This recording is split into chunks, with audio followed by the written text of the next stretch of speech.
Chair, I now call to order the October 16th, 2025 meeting of the Equity Committee of the Board of Education of Baltimore County. In accordance with Board Policy 8311, the chair of a committee, at their discretion and after consultation with the staff liaison, may convene an in-person committee meeting. Otherwise, all committee meetings will be held electronically. Today's meeting is being held virtually and broadcast through Microsoft Teams. In order to efficiently conduct this meeting, committee members will state their name before speaking. Ms. Seabolt, please call the roll of the board members to determine the presence of a quorum of the committee. Thank you. Mr. Young? Present. Thank you. Ms. Pumphrey? Present. Thank you. Dr. Savoy? Ms. Tuleski? Present. Thank you. And Ms. Rempong? Present. Thank you.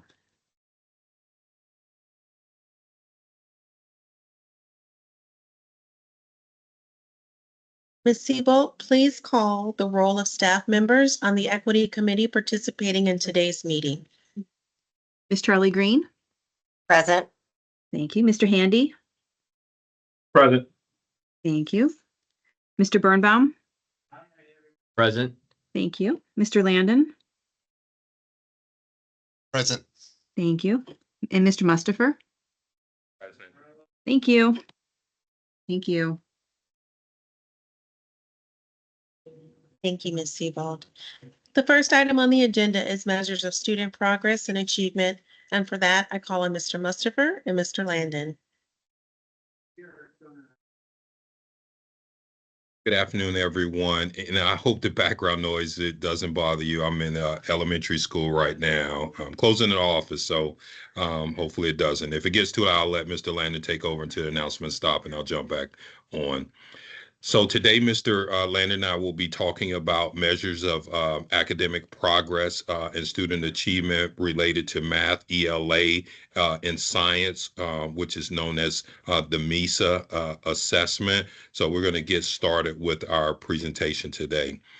First up, we definitely wanted to let all of our board members know that we're making very good progress across the board in relationship to our student groups related to ELA. As you can see from the chart, 9 out of our 10 student groups demonstrated proficiency on MCAP ELA assessment, with our largest increase going to our students who are coded as economically disadvantaged, and they had an 8.1% increase related to the number of students who are proficient in ELA on the MCAP. But 9 of our 10 student groups outperformed the 23-24 performance. The only student group that fell behind was our American Indian / Alaskan Native student groups. Next slide, please. And as you can, Go ahead, Tech. I'm sorry, totally my fault. no problem. Thank you, Mr. Mustafer. And as you can see, we have also many improvements here in mathematics. Although our percent proficient is not as high as ELA, we are making gains. And as you can see, in 9 out of the 10 student groups, just like Mr. Mustafer said before, we have increased in proficiency in mathematics from the year prior. The only group, again, is the American Indian Alaska Native group. And it should be pointed out that although small groups are still very, very important to us, this is a smaller group, so it's much easier to have a lot more variance in scores the smaller your group is. But overall, we are making progress, across the board. And so Mr. Mustafer and I, have the opportunity to continue this work within schools. And so, the question becomes, now that we've taken the pendulum swing in the right direction, what comes next? So I want you to know that as my role in the Director of School Performance, I get to work with the executive directors in schools directly to continue this trend of increasing MCAP scores we really look at how students performed on the MCAP last year, not just overall, but by standards. And we take those same standards and we compare them to how students are doing on curriculum-based assessments within the school year. And we also have those same curriculum-based assessment by standard from last year. We can put those together and we triangulate that with our classroom observations. And then we can really see, are schools making progress when it comes to standards? Because if you want your overall scores to continue to increase, you have to have your standards increase. Now we'll be happy to take any questions on math, or do we want to go to science next and then take questions?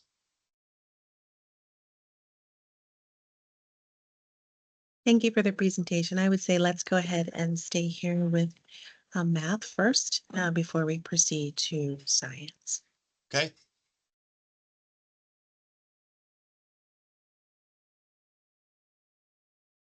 Do we have any questions or comments for our presenters or regarding the data and the presentation?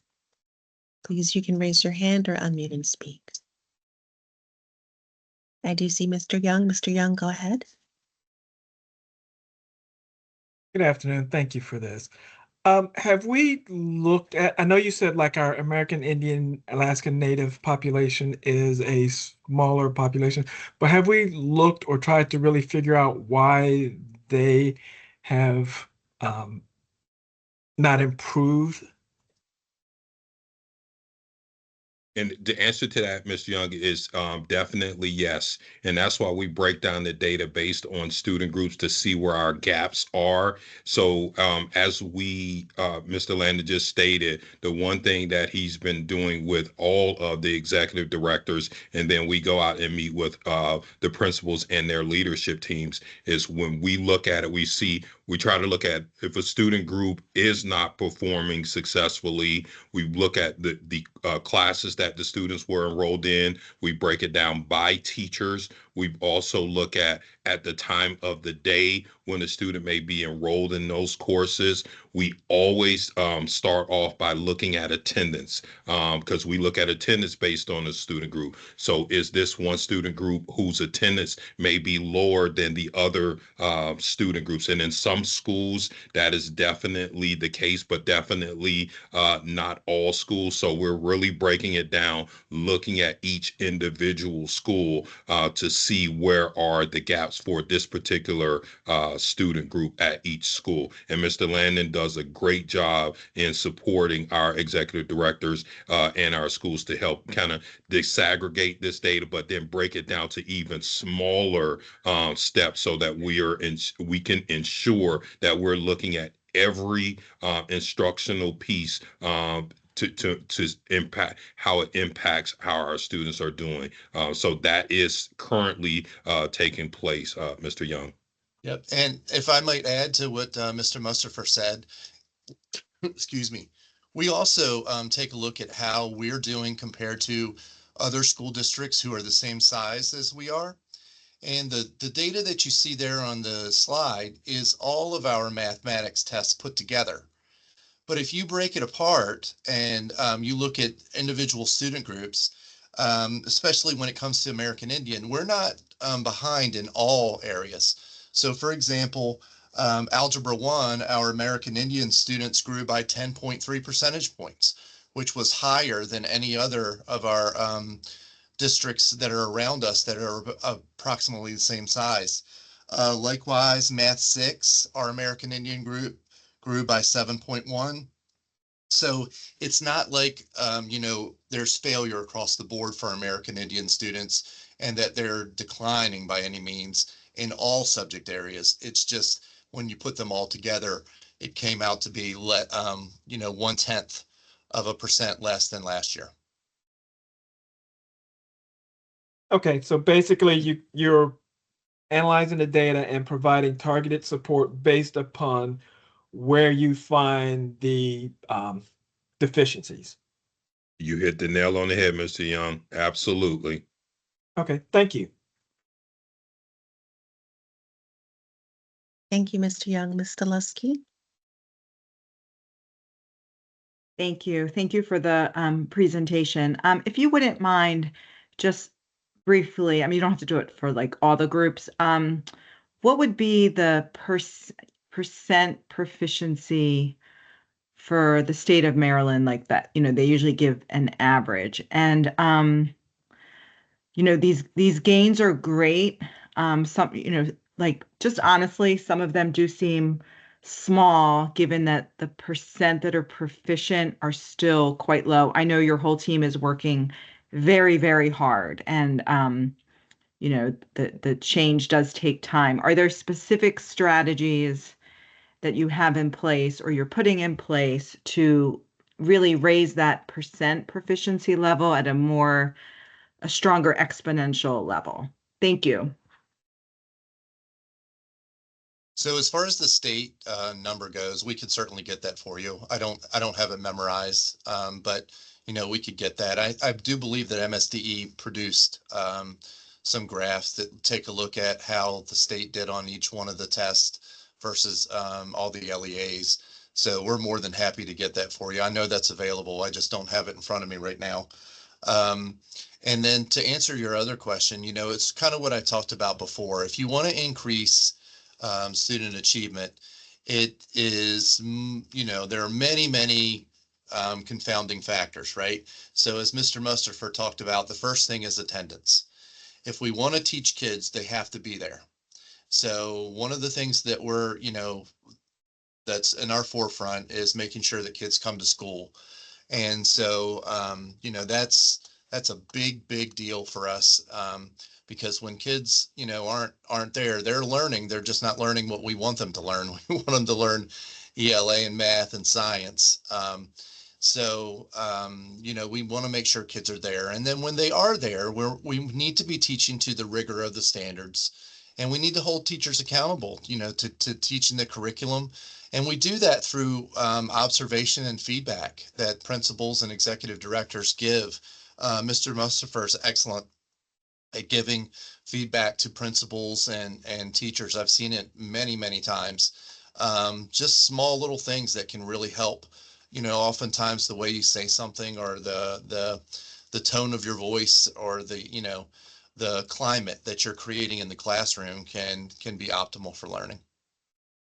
And the one thing that Dr. Rogers preached for us when she met with all of her leadership was that we had to stop the decline. And I think witnessing all of the green on both of the slides Mr. Landon and I presented thus far, it shows that we have definitely stopped the decline in BCPS and we're moving in the right direction.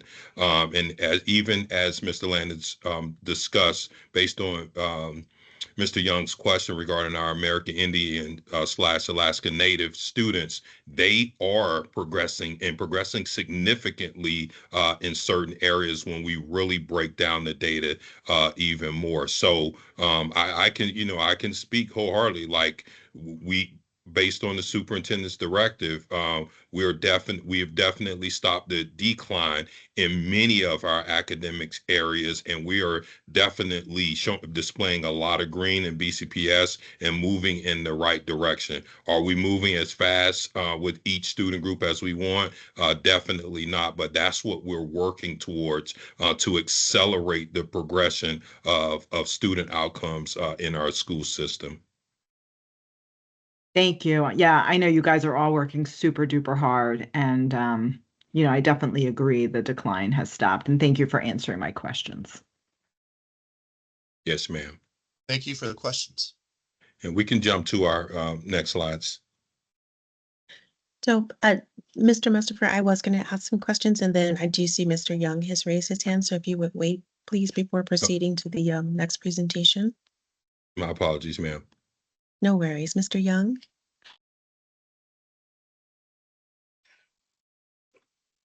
So, you spoke to, of course, attendance and the rigor of standard. I know the discussion has been around, you know, teaching with fidelity. But I also have heard, you know, we've talked about or heard the discussion about, you know, the mastery of the subject, and if that's not there, going back. So, are we also kind of looking at, um, I know you said through there's observations and like that, but are we also looking at, student engagement, how engaged they are in their actual learning process? You know, are they there willing to learn, or are they turned off because, we know that a lot of these tests are state mandated. We know there's been a lot of discussion about, there being too many tests. So, I mean, how have we kind of, I'll say, flip the script to go from, okay, yes, it's all about grades, GPA, tests, to learning and mastery? Or is that something that we are working towards? And I think, Ms. Young, and that was a great question, sir. What really student engagement has really increased this year? I think we are off to one of the best starts in BCPS in recent history. And what has significantly helped student engagement this year? Just what we've done based on the directive from Dr. Rogers in relationship to cell phones. When the cell phones are off, the students are working because there's no distraction. And even I have to say this, in many of our schools, our teachers are also learning how to appropriately use the devices in their classes. Some teachers understand that sometimes you got to put the devices away, and the pencils and paper need to come out. So the cell phone policy alone, and I have no percentage. I can only tell you what I see when I go into schools and when I go into classrooms, and that's every single day. With the cell phones away, the student engagement has significantly increased. And in schools, and I can even mention Cockeysville because that was one of the first schools where the principals realized that how the negative impact of cell phones on student engagement. And if you look at the grade point averages of the students who had no cell phone issues, again, prior to this year, and the students who did have cell phone issues, their GPAs were much higher. So the engagement is there at every level because we're going into schools and going into classrooms and seeing that the kids are actually working because they don't have those distractions. And now, as the adults, as the teachers, as the administrators, and the support staff, it's our job to ensure that we're teaching to the rigor of the standards so that our students can continue to be even more successful on these state assessments, but also our BCPS assessments. And with the other part to your question, are there too many assessments? I can tell you, at least in BCPS, with regards to our curriculum-based assessments, that was one of the things that we looked at last school year, again, with Dr. Rogers, and we eliminated some of the assessments, the curriculum-based assessments on each level, elementary, middle, and high school. Now for ELA, we only have a end of the quarter assessment. Math have more assessments, curriculum-based assessments, than any other content area, but we've also in BCPS have decreased the number of assessments that students will be taking throughout the year. So that is one thing that we're really looking at to make sure that we're not overly emphasizing only assessments in our school system, but we know that that's the driving force, not only locally, but in our state and nationally for student accountability. So assessments will be here, but we have to manage them appropriately in BCPS.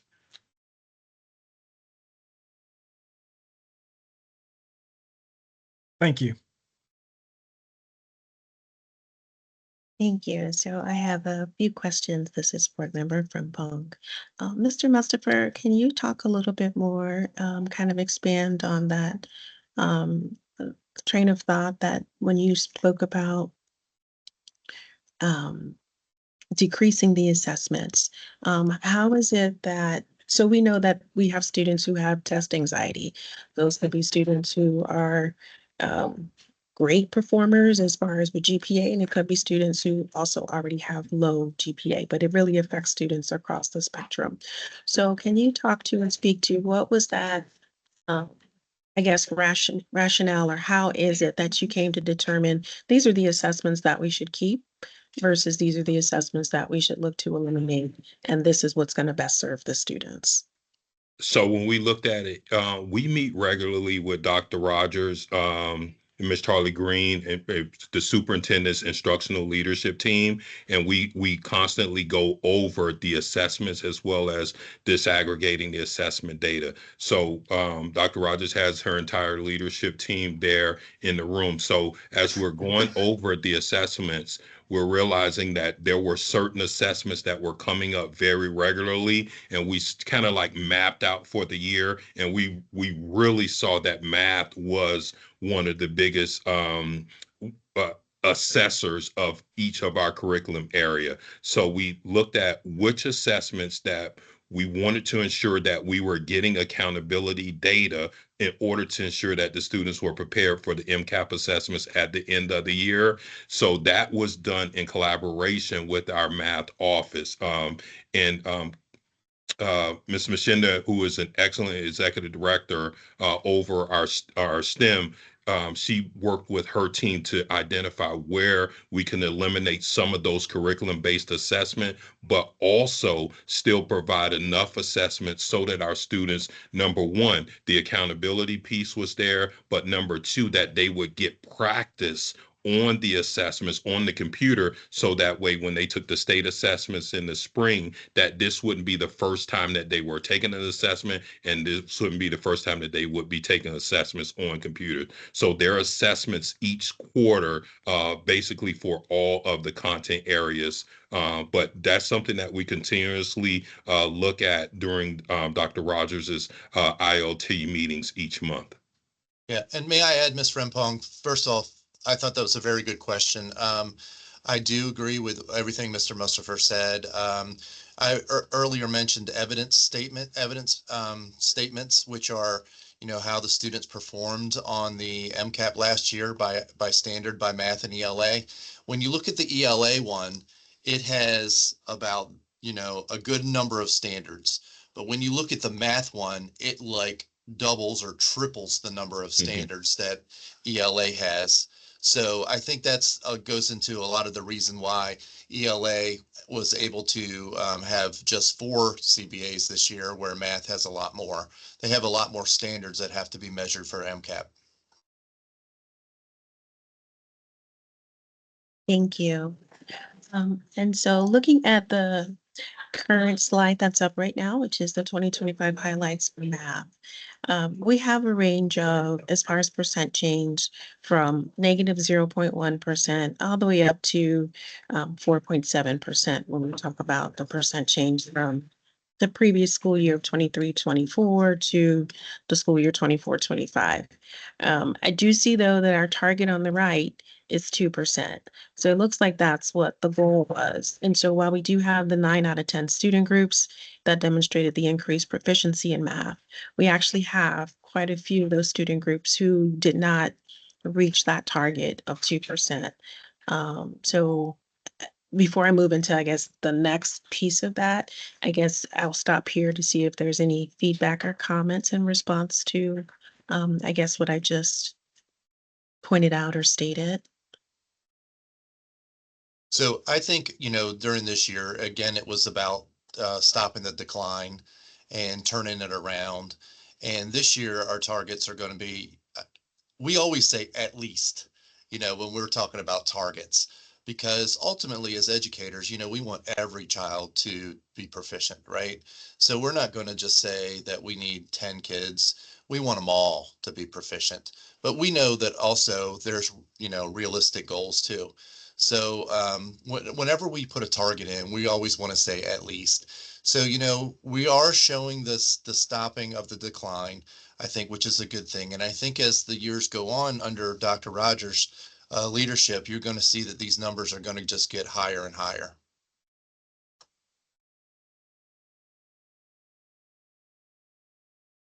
Thank you. And so while I do point this out, I mean, I point it out because I want to talk about it and have the discussion so we can hear about how we are looking to do better. But I do think we want to still make sure that we celebrate the successes along the way. And this is success as far as we are having, as you say, we're stopping the decline and we are turning things around with having percent changes that are positive. So the next piece, though, again, looking at this data, the percent proficient for all students is 20.7%, and then that percent change for all students was 1.4%. So now this other piece becomes, for example, if we look at students who were already below the average proficiency of 20.7, there's also some of these same student groups who did not have a 1.4% change. So they're already below the average. So for example, our Hispanic students and Native Hawaiian students, multilingual learners and special education. I'm pointing out those specific four groups. I'm sorry, I have announcements going on in the background. Um, so there's four student groups, and I'm pointing those out because when you look also then at their percent change is smaller than the overall. So these students, while they are increasing, it's about that rate of change, and it's not accelerating, I guess, as fast. And so my question would be, what are the thoughts? What are the strategies? What things are we doing? Can you speak a little bit more specifically to what we're doing when we look at this data and what we're doing to help with these groups so that they're able to start having the higher levels of growth so that they can have better rates of success as well? Thank you for the question. In the first, it all starts with us understanding the data, just so ensuring that all of our teachers and all of our administrators are data literate. And we're doing a very good job with that as a school system, because the instructional decisions that teachers make in the classroom have to be related to the data to ensure that they identify the students who are being successful and the students who are not being successful. So that way they can provide some intervention support to help those students to at least be on grade level and be able to understand and assess at the standards level. So we are doing a lot of learning walks in our schools. We're taking our principals with us, as well as our department chairs and a lot of our resource staff within the schools. So that way we can all put our eyes on the instructional practices that are taking place in each of our classrooms. And we're coming together as educators to identify what are the instructional gaps that we have in each of our classrooms where some of our student groups are not performing. We're also ensuring that our schools are utilizing the resources that, as far as staffing is available to some of our schools, and how they're using the staff, which teachers are teaching which students, because that's a big part of the work that we're trying to do. Understanding that some our Title I schools are using their Title I funds to support the student groups that are falling behind, or because of the data that we're reviewing. We're also making sure that our teachers are being responsive to those particular student groups to provide those extra interventions and supports. We're also utilizing a lot of tutoring programs. A lot of our teachers in some of our schools are the tutors for some of our tutoring companies, because they know the students that they work with. But we're also working very closely with some of our colleges and universities as well. We're working right now with UMBC. They're working in some of our schools, so we're able to analyze the data that the support that they're providing to see how that will impact our students. But it has to be targeted. So when we look at the data and we disaggregate the data, we have to ensure that we're providing targeted support to those student groups as well as those individual students to ensure that they get more. And that's when we talk about interventions. Those are what we're talking about when we say interventions. And each of the executive directors are engaged in cluster meetings where we are working with all of our principals, and we all go visit schools together and look at instructional practices that are happening in our classrooms.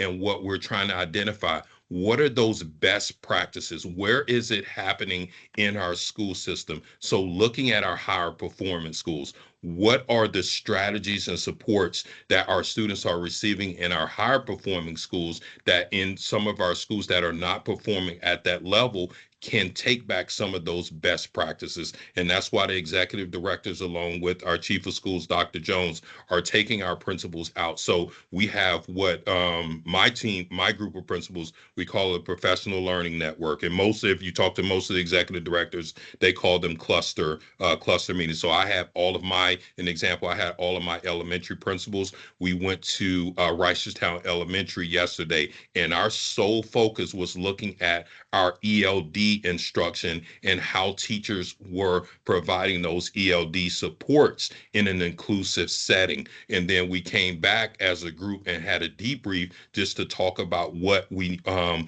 observed, what would be our next steps, but then what professional development that we need to provide to our principals, and then them turnkeying that professional development to the teachers. So it all starts with us being data literate and being responsive to that data. But that's a everyday work in progress.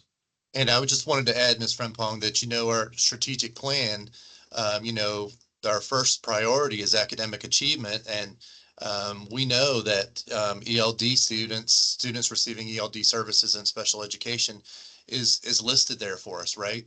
So it's something that we recognize as a system that we have to improve on. And in order to do that, it does take a little bit of time, right? Anytime you're changing something and you have, I believe improvement science says that it takes 3 years to turn some things around.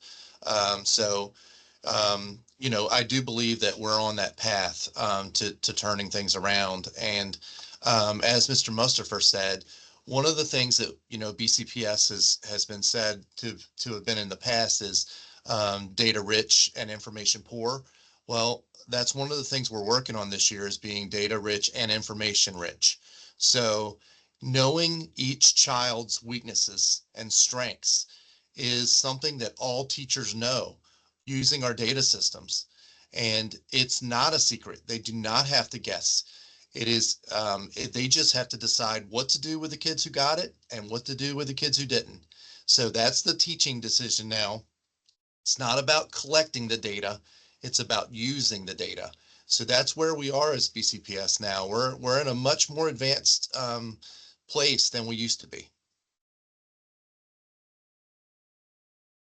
Thank you. I really appreciate that. And I love the data rich and information rich. Um, Data is important because you do have to have that baseline, but then it's going to matter what you do with that data, and how you implement it. So definitely looking forward to, right, that status of being information rich as well. Mr. Young, I see your hand is out. Yes, thank you.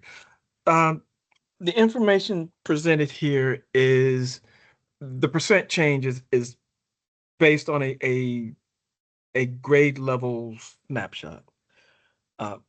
Maybe not so much with MCAP, but with our internal assessments.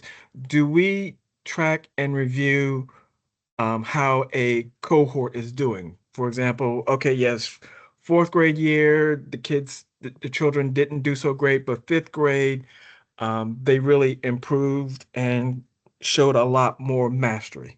So do we look at it at a cohort level to see, maybe it was something at the curriculum, or yeah. I'd say yes, we definitely do, right? We slice and dice data all kinds of ways to make sure that, we're getting to the root of it. And so we do look at how fourth grade improves over years. We look at fourth grade as compared to fifth grade as the next year, as compared to sixth grade the next year. And I believe earlier, you mentioned about the appetite for testing, and you're right. As students get older, the less they enjoy taking standardized tests. So, and sometimes when there's not as much reward from it, they don't try as hard. So it is very important that we have educators who are motivating kids to do their best, no matter if there's something attached to it or not. That intrinsic motivation that, so many of our teachers are able to pull out of kids. So, but yes, we absolutely do look at things. We compare ourselves to the other systems, as I mentioned earlier.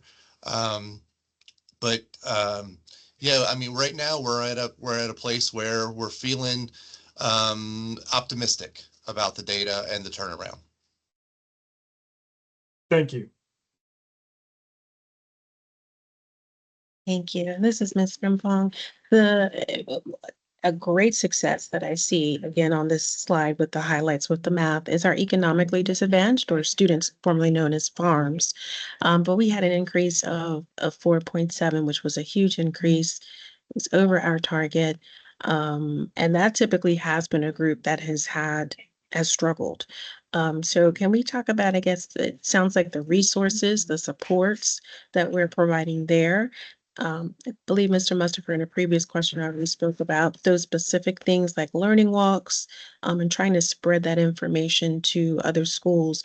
What are we learning from the work that's being done with the economically disadvantaged students that has been helpful? Is it just, again, are we seeing this because of our community schools and the resources and supports that are being provided there, as well as those wraparound supports, or are we also seeing other things that are having this impact on that increase?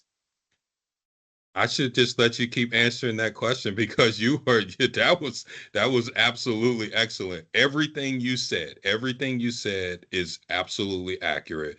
In addition, how the principals are utilizing the funding at those schools. The director, Michelle Stansbury, does a great job in her team of meeting with principals. How are you using your funding? If you're using tutoring, is your tutoring virtual? Is it in person? Are you doing it during the school day? Are you doing it after school? Who are the students you're identifying for the tutoring supports? And all of the work that goes into our schools that are community schools, and again, appropriately using those funds. The attendance is a big piece. We have students who would miss school because they didn't have a winter coat. When you're a community school, those schools can provide those. We have students who are missing school because they didn't have a doctor to go see. They didn't have a dentist. So the community school funding is being used to support. And a lot of our African American students, if it's a bad hair day of boys or girls and the parents just don't have the funding, some of our schools even saw that was a benefit to get some of the students to come to school to provide that support. So that wraparound support is excellent, and we're seeing a major decline in the number of students who are being chronically absent from school. We know the history of the Woodlawn community, just what people think.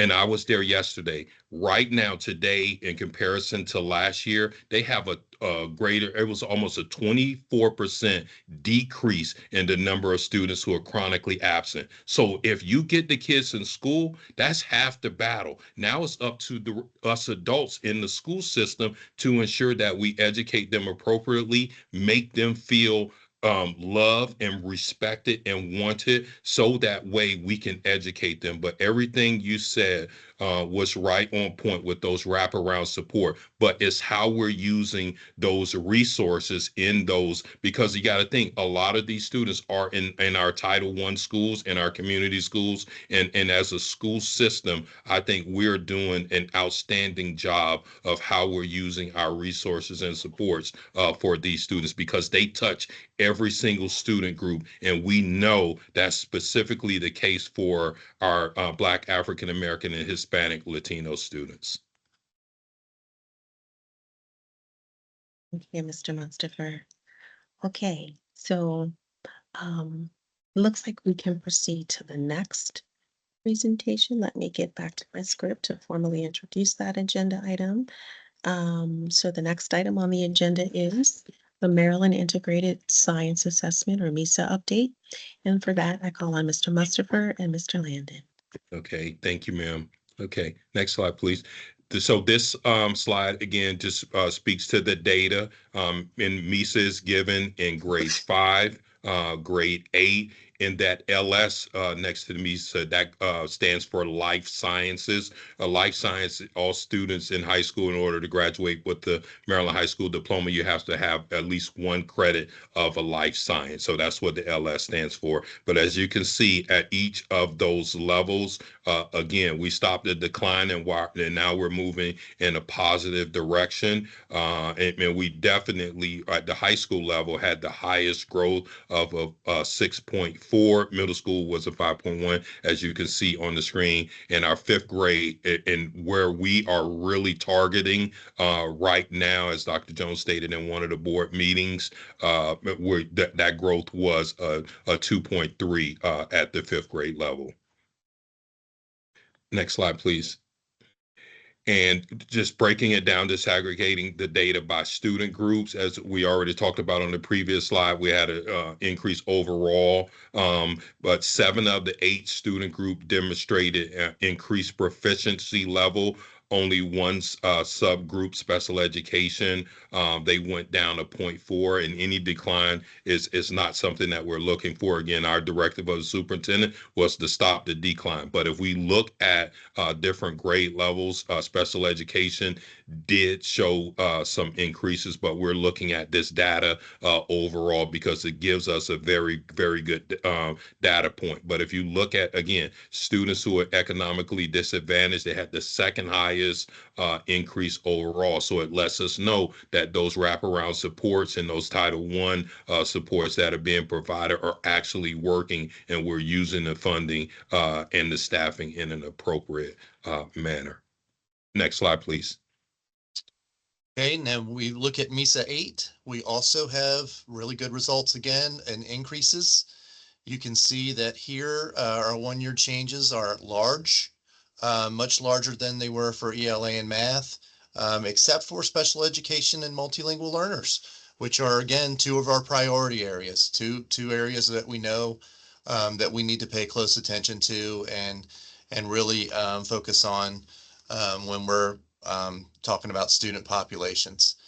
But across the board, through all our race groups and for economically disadvantaged, we are doing much better than the year before that. Next slide. And then for our high school students, again, you can see every group this time increase in proficiency. It does help that the LS MISA test counts as part of the student's grade, where it's 20% of their final grade. So in this case, it is attached to something where they get credits needed to graduate. So that does help motivate students because most kids really want to graduate. Now, you can see that our Asian students had the lowest gains, but they also were at the highest percent proficient. So sometimes, you know, we look at proficiency and sometimes we look at gains. We're happy when both of them are high. In some cases, they can be both, but in some cases, one or the other. Next slide, please. So here's where, you know, we continue to focus on science. And even though that science test for MISA 5 is given in the 5th grade, I want you to know that it does include content that's taught during 3rd, 4th, and 5th grade.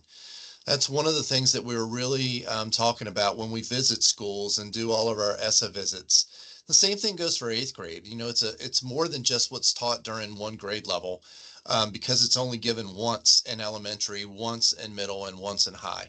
Now, the high school test is just about life science, but the other 2 are, you know, conglomerations of topics that span grade levels. So you really do have to be able to carry concepts from one grade to another and when it comes to science and taking the MISA tests. So we are focusing on our elementary education, as Mr. Mustafer said. Dr. Jones has had us, you know, examining elementary education and science at different schools. We've taken all of our executive directors. We really made science a focus last year. And, you know, we continue to push on standards. The same as I said before, we look at our evidence statements. We match our standards that are given on the MISA tests with the standards measured on our curriculum-based assessments. And then what we see in the classroom, again, that you get the most power from triangulation, right? Where you can put multiple data points together. And we've found that when students are actually doing science, that hands-on investigation, that's when we get the love for the subject and the engagement, like Mr. Young spoke about earlier. And, some schools that are doing that really well, we've used as models. Something else that Mr. Mustafer mentioned before, you know, we're in the business of sharing good information, right? We're not just letting one school keep it under wraps. We're sharing that with everybody, and we're saying if this school is doing really well, we need to find out what you're doing so that we can all do well. Because this is an important point as well. It is the same amount of points on ESSA as math and ELA for proficiency. It does not have growth like the other two have, and that's because it's not given in consecutive years, just once during each level. But we are happy with the results going up like ELA and math. Now we're happy to take any questions you might have.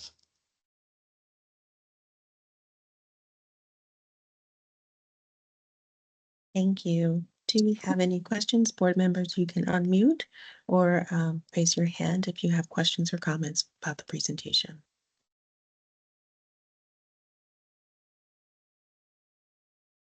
Mr. Young? Thank you. I'm assuming with science, you're using the same basic strategies that you explained for math and ELA as far as trying to get the increases, the targeted support to looking at the groups. But the other question, I guess, as you mentioned, this is given 3 times. So do you have the same amount of data to really track um, how there's growth across the cohorts with this, or is it a little more challenging? I can tell you that it is more challenging because the standardized test, right, of MCAP is not given every year. However, we do measure it still in each grade level. So even though, let's say, like, for example, grade 3, grade 4, grade 6, grade 7 don't give an MCAP test around science, they still do have our curriculum-based assessments.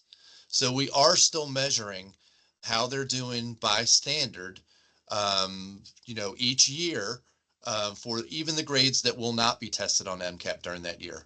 So we are still able to make comparisons across standards, just not comparison across the standardized test because there isn't one for every grade level. But you're right, it does make it more challenging to not have that, that big standardized test at the end of the year. Okay, thank you.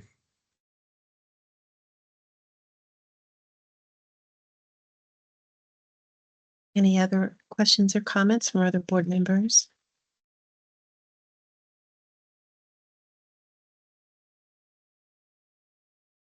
Okay, so my questions. Oh, Mr. Young, go ahead. Now go ahead, ma'am. It's okay. You can go ahead. I need to grab a plug for my computer so it doesn't die on me. So you go ahead. Okay. Earlier, Mr. Landon, you talked about, increasing achievement. That the biggest goal is stopping the decline in, in how the students are performing. The strategies that you're using there, I'm going to assume that they would also relate to closing the achievement gaps between the different groups, because I know Board Member Frimpong at one meeting, when some of this data was presented, spoke of what the gaps look like. And I know, there has been discussions in the past of closing the gaps between between the various student groups.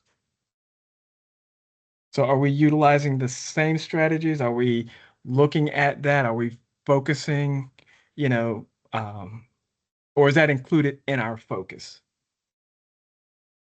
Well, I do think, we look at the needs of individual students. And so we are really trying to get every student to perform better than they did the year prior. And the only way that you can do that is to know the strengths and weaknesses of students via standards. So, that is something that we can look strongly at. All of our teachers have access to those standards through a program called Performance Matters, and all of our leaders look at standards through Power Inform.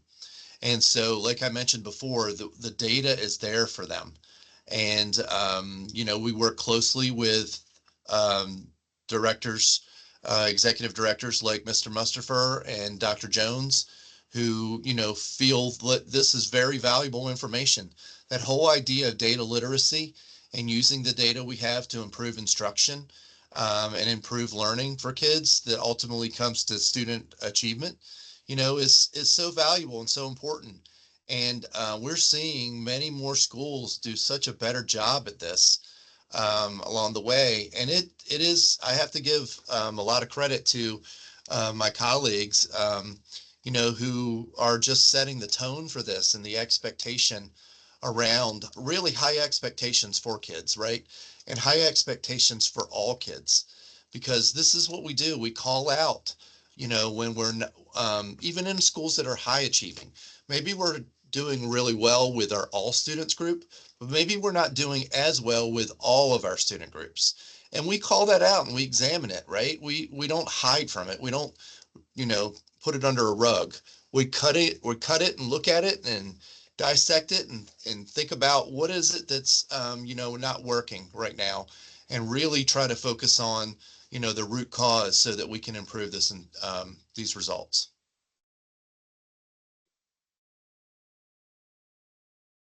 Thank you. Thank you, Ms. Delusky. Thank you, and thank you for sharing all of this information.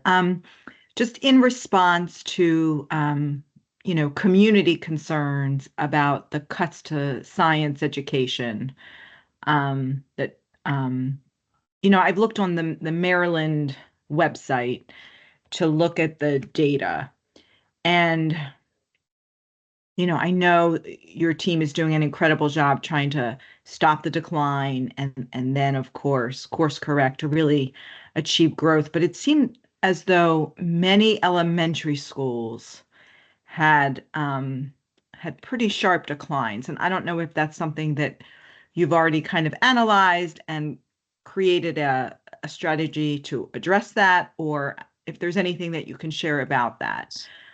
In terms of your approach, that would be amazing. Thank you. So I'm going to give you a real world example of one of the approaches we did. So we did it again. It started off with the analysis of the data, and we identified the schools where the science data was increasing. They were showing tremendous gains over multiple years. Again, different cohorts, but definitely continuous gains. So Dr. Jones took us, all of the executive directors, and we visited Westchester Elementary School, Principal Phil Byers. We were able to meet with Mr. Byers. We were able to meet with the science teachers, the teachers of science, again, because this was an elementary school. The staff development teacher was with us as well. So they talked about the instructional practices that they were putting in place related to science. They also talked about how much time, instructional time, they were devoting to science. We then went into the classroom to see those instructional practices being put into being utilized by the teachers. We were able to talk to the teachers. We were able to talk to the students. We were able to see the work that the students were doing. And as Mr. Landon said, we were also focusing in on the science standards. And we looked at it across third grade, fourth grade, and fifth grade. And what we identified was that was one of the key pieces. You had to start that science instruction in third grade because of the standards needed to be taught over a 3-year period in order to ensure that the students were better prepared for MISA when they took the MISA assessment in 5th grade. So again, we were identifying best practices. we're able to see those best practices being utilized, but we are also being able to sit down and have conversation with not only the principal of the building, but also the teachers who are teaching the curriculum, and identify how they were working with the whole group as well as those individual subgroups in their classes. Again, sharing those best practices out throughout the system. And we took some of our elementary school principals to the school as well. And so now, as Mr. Landon said, our expectations for going into this school year is that we expect to see some significant increases in data in our MISA score. So again, stopping the decline, identifying the best practices, again, starting with that data, going to instruction, understanding, ensuring that the teachers understood the standards, and providing the principals with the professional development so that they can support the teachers in their building. So our expectation is our MISA data at every level will continue to grow up, and hopefully on the elementary level, we will see significant improvements because they had the smallest growth over the three levels. And I believe that And Tag, if I science could ed- jump in. Oh, no, Oh. go right ahead. I'm sorry. Go ahead, Ms. Charlie Green. Okay, I did want to jump in because there were some statements that I think we need to correct. There were no cuts to science education. I want to say that emphatically for the good of anyone that is listening, that we have not made a single cut to science education. I also want to point out that the science data has been concerning for years, going back 4 years and beyond. You've heard the gentleman say over and over again that we have been explicit about stopping the decline. But we also know that in order to stop the decline, we just can't say it and really mean it. We've got to actually look for what the source of it is. One of the reasons that we have had an academic decline in Baltimore County for so long is we haven't trained our educators in multiple years. So 2 years ago, we began in earnest training every single educator. We also began looking at that data that both of the gentlemen have spoken to. We've looked at that data and we've seen some variance across various schools. Where that variance existed and people were doing really well, the gentleman described beautifully the work that happens every day in BCPS. They go in, they uncover what is happening, and that is great. And then they replicate that across schools. And so that's the work that's happening every single day.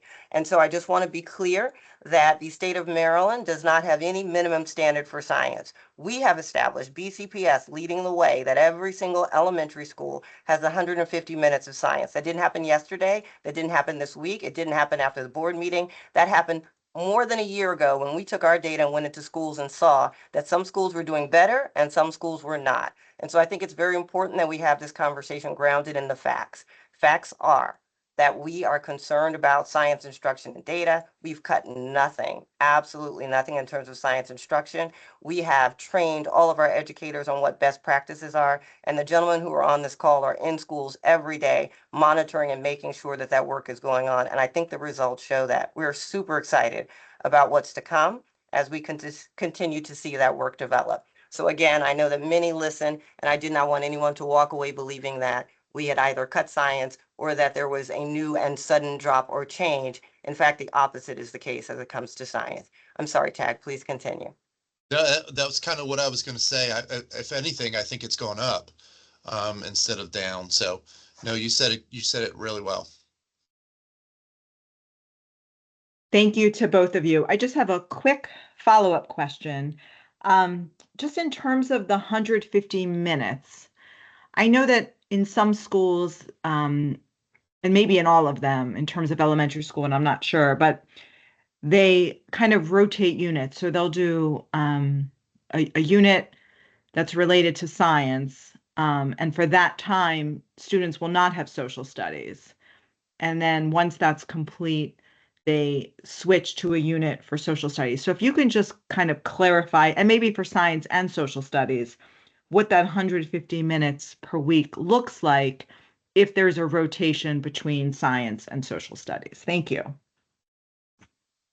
And the answer to that is the goal is to ensure that that is the minimum. What Ms. Charlie Green stated, that's the minimum. So in some schools, you may get more than that, but we realize as a district, looking at the data, talking to teachers, looking at the standards, that was a minimum expectation. So we didn't want to pigeonhole any of our principals to say, here is when you have to ensure that those minutes are being provided instructionally. The goal was to ensure that those minutes were happening each week in each of our schools related to science instruction. So that is happening. So it's not giving up something for something else.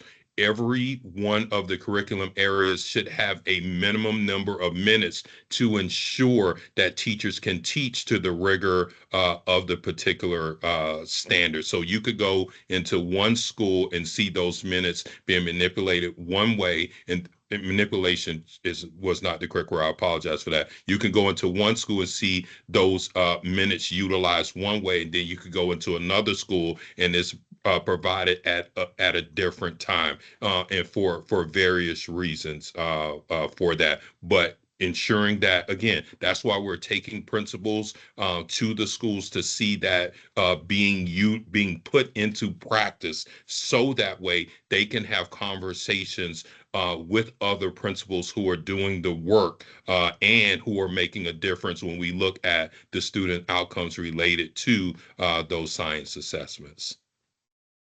And even if Thank that you. Yeah, rotation and is that- happening, I'm sorry, Ms. Staliski, go ahead. Oh, that makes perfect sense. Some schools may do 50-minute blocks or 60-minute blocks or what have you. So if students have science and social studies, is there, say, like a 3-week period because of units that they would just have science? Or is it every week students have science and social studies? The goal would be for every week that they have those, because again, is that retention of knowledge that is so very, very impactful students. But there may be times because and it's hard to give you a definitive answer because not every week are we in school for 5 days. So I don't want to make a blanket statement. Then you go into school that we're only in school for 4 days during that week, or 3 days in science and social studies are not being given both during that particular week, because there are going to be some weeks. Again, the month of October, look how many instructional days where kids aren't in school. So principals have to make adjustments to ensure that they're meeting the minimum standards as outlined by Dr. Rogers. Okay. No, I understand. I just know, because the public is very curious. So if it is a 5-day week, students should have both science and social studies. Yes, ma'am. Okay, great. Thank you so much. And thank you for answering all my technical questions. Yes, ma'am. Thank you, Ms. Staliski. I want to pause for a moment. We do have another item on our agenda item, but I do understand there may be some staff members who may need to leave. I don't know if that's going to impact. I see Mr. Young has a question. I also have some questions. So I guess for the staff members that need to leave, do we still have any staff members that would be present to be able to answer questions on this particular agenda item? So Mr. Handy will remain throughout. I do believe that, and I do appreciate that both Mr. Landon and Mr. Mustapher have been on. I do know that they need to leave. Mr. Birnbaum will remain as well. I do need to leave shortly to get to the community conversation. I do believe I have 2 slides in the upcoming presentation, and we'll have to leave immediately thereafter. But the gentlemen who've been speaking, I do know need to get on the road so they can get to their next location. I Okay, appreciate you. Thank you both. Thank you. okay. All right, so Mr. Young and I had some questions as well. Miss Charlie Green, would it be best if we, what's the best way to handle that? Should we just try to table that and maybe again bring this back?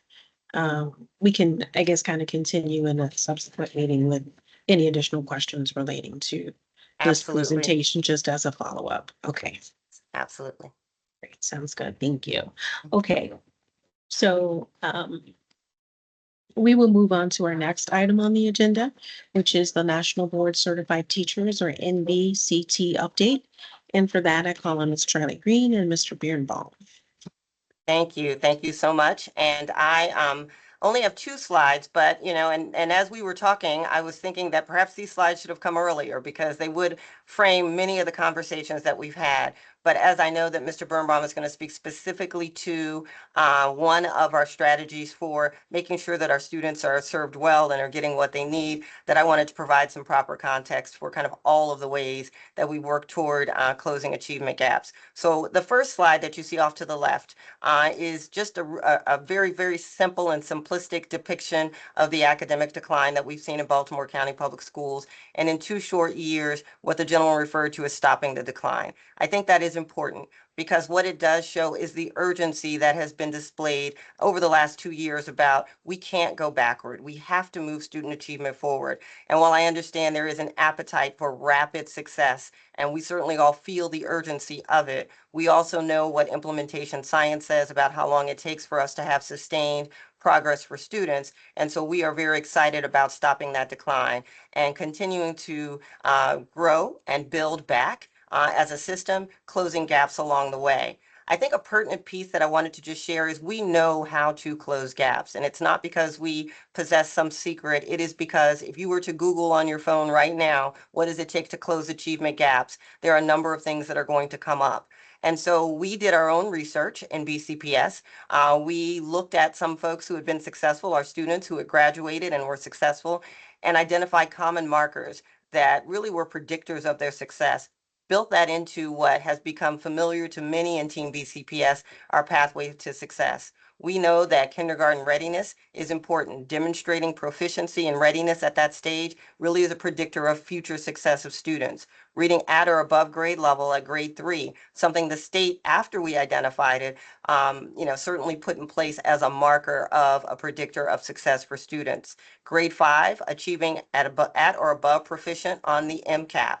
Grade 8, successful completion of Algebra 1 with a grade or C or higher. And then certainly high school had a number of different markers. So we know that these are markers of success. We know that in order to stop the decline, that we had to make sure that our students were able to hit each of these targets. And we knew that we had some urgent and important work to do to be able to not only raise achievement overall, to stop that decline and begin to build back, but also to close gaps along the way. And so if we go to the next slide, I just want to paint a picture of how gaps are closed. And I am quite serious in saying I invite you to Google what some of those gap closing strategies are, because this is not a unique situation to Baltimore County. It is something that unfortunately we face across the nation, and we are working diligently to try to address. And we do depend on our colleagues who have had success to be able to share that success so that we can replicate it here in BCPS, and are excited about some of what we've seen.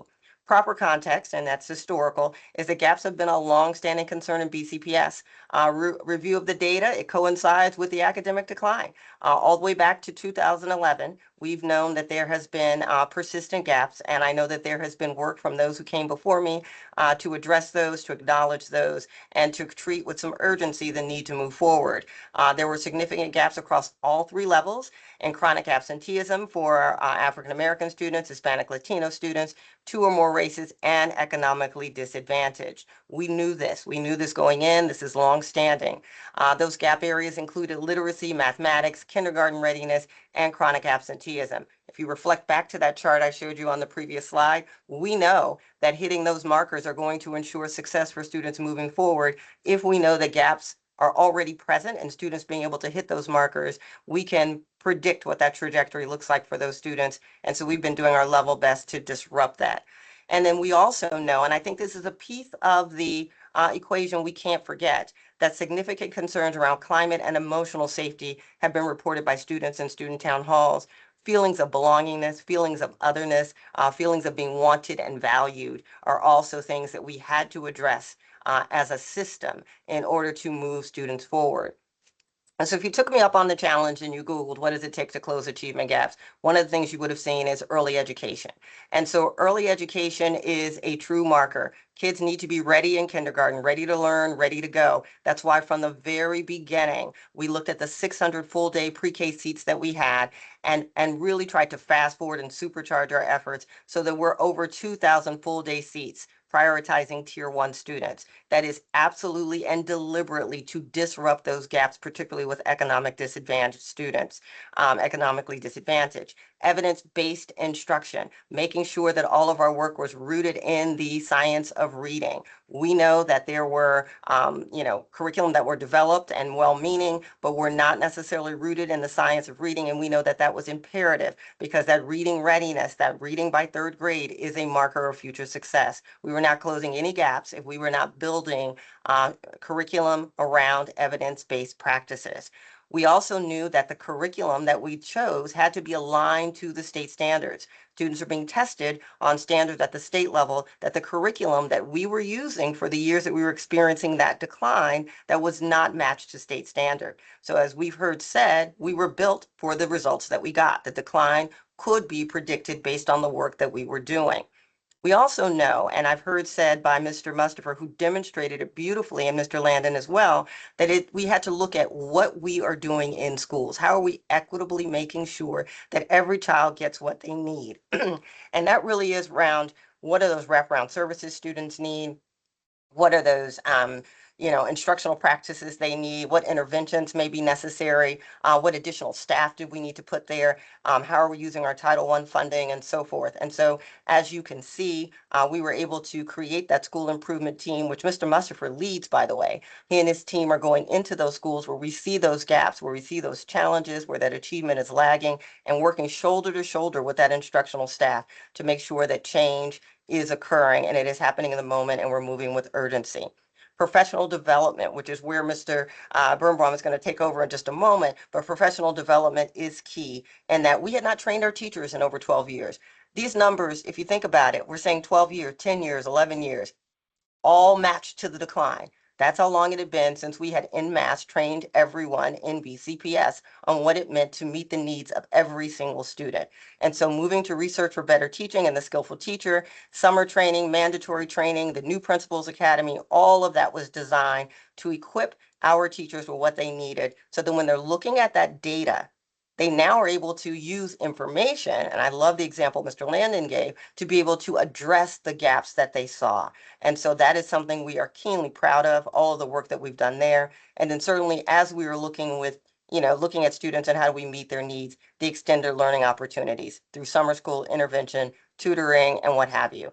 And so this is the checklist. This is how you close gaps. What you may have noticed is that these are seeds that are planted while we are moving with urgency and we have an urgent desire for things to shift. Those students who are now in pre-K seats who years ago would not have had them, it's going to take a little bit of time before they take that kindergarten readiness test. But what I can assure you is, having experienced pre-K, they are better prepared now. These students who have teachers who have engaged in this professional development that had been absent for 10 years, it's going to take time for those teachers to impart those lessons, but I can assure you they are better equipped than they were 10 years ago. Students who are sitting in our community schools who are receiving all of these services, it's going to take time for those services to take root, but I assure you that they are better positioned than they were before. And so I wanted to provide that critical context because as we all are urgently wanting to see big numbers, I want us to be certain that we have stopped the decline, we've planted the seeds, and what we will hear next is one of the many strategies we have in our toolbox to be able to ensure that our students are getting the very best. And so I'm going to turn it over to Jordan to talk about National Board Certified Teachers, because we have a subset of teachers who've taken on additional challenge in professional development. We are growing that subset.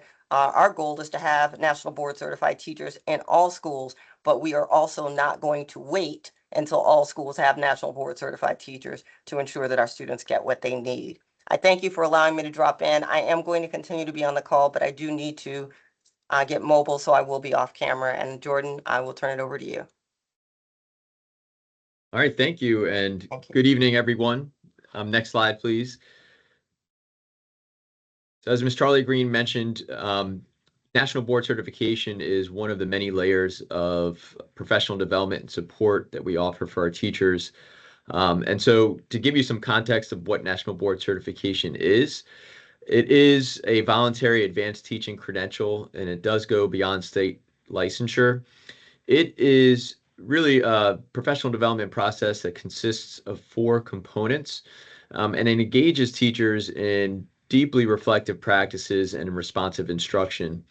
It's designed to develop and retain what National Board calls accomplished teachers so that every student is taught by a highly qualified educator.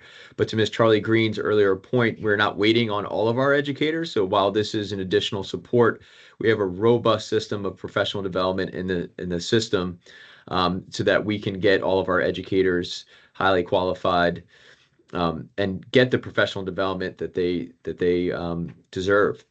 The National Board for Professional Teaching Standards certifies teachers who successfully complete in what is essentially a very rigorous certification process. It is considered one of the more respected professional certification processes out there. And typically, a teacher will have between 1 and 3 years for their initial stage of certification. And if they need to retake any of those 4 components, they can get an additional 2 years beyond that. So you can see a range of teachers that certify within that first year, potentially all the way through their 5th year of engaging in the process. But research has shown that students who have a National Board certified teacher receive an equivalent of 2 to 3 months of additional instruction in relation to their peers. Next slide, please. To provide some of the National Board Certification teacher data, we have almost 2,300 National Board Certified teachers in Maryland, which equates to about 3% of our teachers. We are not far behind that trend. So currently we have 162 NBCTs in BCPS, and that makes us at about 2%. And then just under 25% of our National Board Certified teachers are in what MSDE has deemed a low-performing school. We do anticipate that that number will increase over the few years here in the next few years. And one of the reasons for that, there is an